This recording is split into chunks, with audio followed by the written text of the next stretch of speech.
guys, welcome to my YouTube channel. It's your one and only WKa&x doctor, bringing you the best of travel and migration all around the world. You know how we do it here.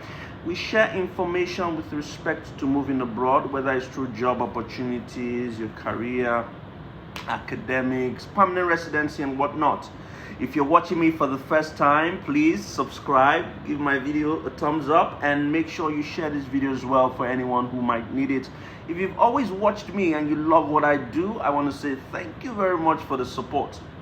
Much healing. I like to say this as a warning and as a disclaimer that I'm not an immigration consultant, and every information shared here is a consequence of my travel experience, having been to more than 60 countries and worked and lived in 5 of them. I also like to put it out there that I'm not on Telegram and I'm not on WhatsApp. Avoid being scammed. People go on my comment sections and they drop, comments, WhatsApp and Telegram. Not me. On this episode, I'm bringing you something different, and it's how to move to Denmark as a volunteer. Yes, and there is no need for the language as well. Fantastic, isn't it?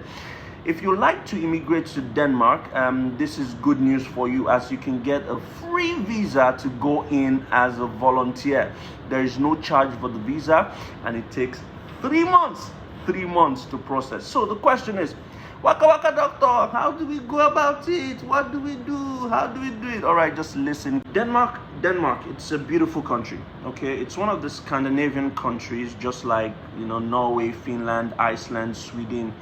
Let me warn you, a lot of people are going to discourage you, when you talk about moving to Ireland, Denmark, because they're going to say there's no accommodation, Denmark is this, Denmark is too cold.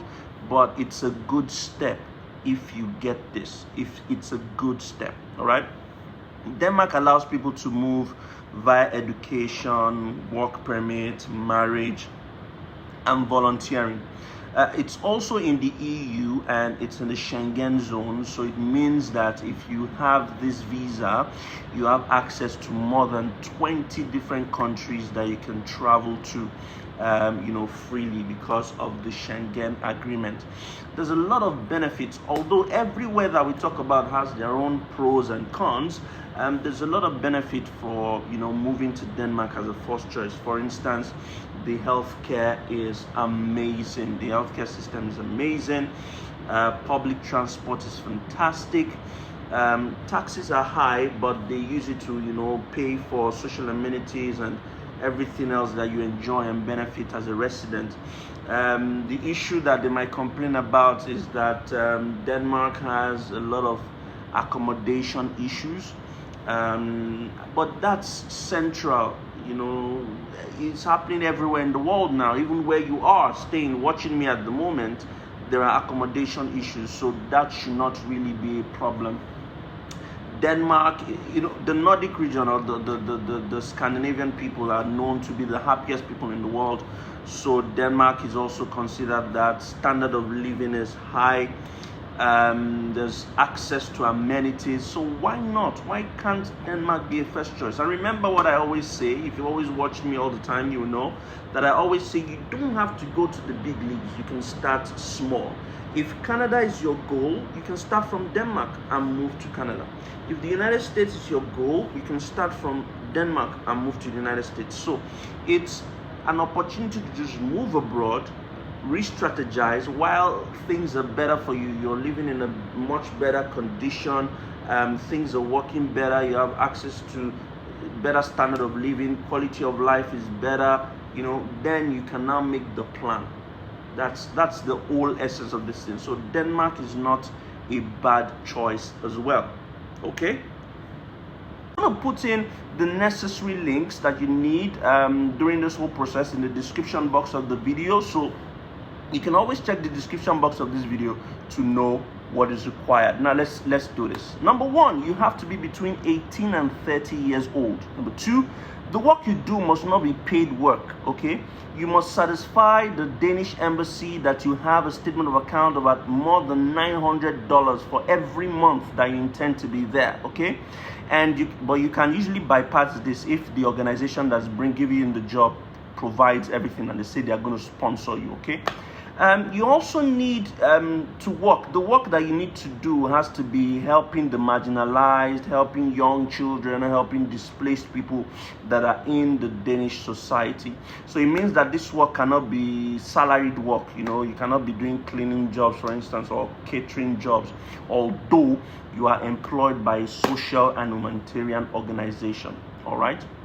Now, the organization, and I'm going to tell you how you can find this organization, but the organization that is arranging your stay or your volunteer work must also take out a health and liability insurance on your behalf, so that this covers your entire stay in Denmark. If you're going to stay for more than 3 months in Denmark, then you do not need to provide health insurance. Health insurance can be gotten online as well. You can just Google health insurance and you get it. Now, if you know someone who lives in Denmark, this is even better, because they could just have a nosy nose, just put a nose around and just check for companies that need volunteers. Or you can just do a Google search on Google and you see what comes up. You can also immigrate, and as time goes, you upgrade your visa. It's a great opportunity to start, so you can, upgrade. Once you get there, you will know what to do. Now, what do you need to submit? You need to submit all pages of your passport, including the empty pages and passport page front and back. You need to show documentation from the volunteering organization describing your work tasks as a volunteer. You need to submit an agreement between you and the organization on what you are to receive from them. So if they are giving you pocket money, food, accommodation, which most of them do, this must be documented. You also have to submit documentation that you're covered by a health and liability insurance during your stay in Denmark. Remember that I said if you're staying more than 3 months, you do not need insurance. You can also just check on Google and you get travel insurance, although the company bringing you can do one for you. It's an online application, so you just fill the form, submit it, go do your biometrics, and voila, you wait for an answer. It's free. The visa is free. You are not paying for it. So make sure you check the description box of this video for all the links, and I wish you all the best. You could also check www.inyidanmark.dk/volunteers. Inyi, NYIDANMARK.dk/volunteers. Look, it's your one and only WKa&x doctor here. As always, I wish you all the best, and make sure you share this video. Thank you very much for watching. I will see you on another episode, in another place, another time, when we talk about something else. This is Denmark, and it's a must watch. Catch ya.